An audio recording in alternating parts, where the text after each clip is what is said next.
ప్రతిపక్షంలో ఉన్నప్పుడైనా పంకపాటి పవర్లకు వచ్చినప్పుడైనా పచ్చపాటికి ఇచ్చి పడేసుకుంటా బాబు సార్ను బండెడు మాటలన్నది.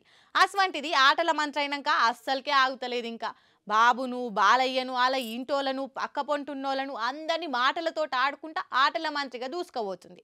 ఇక ఇప్పటిదాకా ఓ రేంజ్ అయితే ఇవాళ మాత్రం ఇంకో లెవెల్లో రచ్చలేపింది గిట్లా.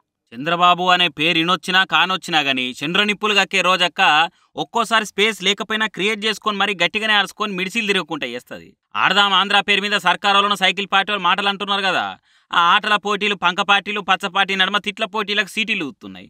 ఇట్ల మీద కూడా జగన్ పోటీలో చేస్తున్నారు అని తెలుగుదేశం లీడర్లు గట్టిగానే గులుగుతున్నారని రోజక్క కినొచ్చే వరకలు ఇగో ఈ తీర్లు అరుచుకున్నదిగా. రాష్ట్రమంతా ఆడుదాం ఆంధ్ర అని జరుగుతుంటే ఈ కిడ్స్ మీద ఈ బ్యాట్స్ మీద జగన్మోహన్ రెడ్డి గారి ఫోటోలు ఎందుకు అని అడుగుతున్నారు. ప్రభుత్వం చేపట్టిన ఈ కార్యక్రమంలో ముఖ్యమంత్రి జగన్మోహన్ రెడ్డి గారి ఫోటోలు కాకుండా దిష్టి బొమ్మ అయిన చంద్రబాబు నాయుడు ఫోటోలు పెడతారా అని అడుగుతున్నా.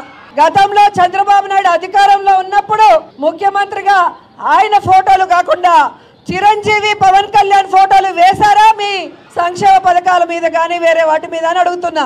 వామ్మో వామ్మో, సీఎం జగన్ ఫోటోలు కాకుండా దిష్టి బొమ్మ అంటే బాగా ఫోటోలు వేయాలనా? అయినా చంద్రబాబు పవర్లు ఉన్నప్పుడు ఆయన ఫోటోలు కాకుండా చిరంజీవి పవన్ కళ్యాణ్ ఫోటోలు వేసిర్రా అని అనుకుంటా సందు లేకుండా పంచులు సంధించిందిగా. ఆటలను అడ్డం పెట్టుకొని అక్క ఇట్లా ఆడుకుంటే రేపు ఓట్ల పేరు మీద ప్రసారాల పంచాయతీలా ఇంకెందో జోరు పెంచుతుందో ఏమో చూడాలిగా.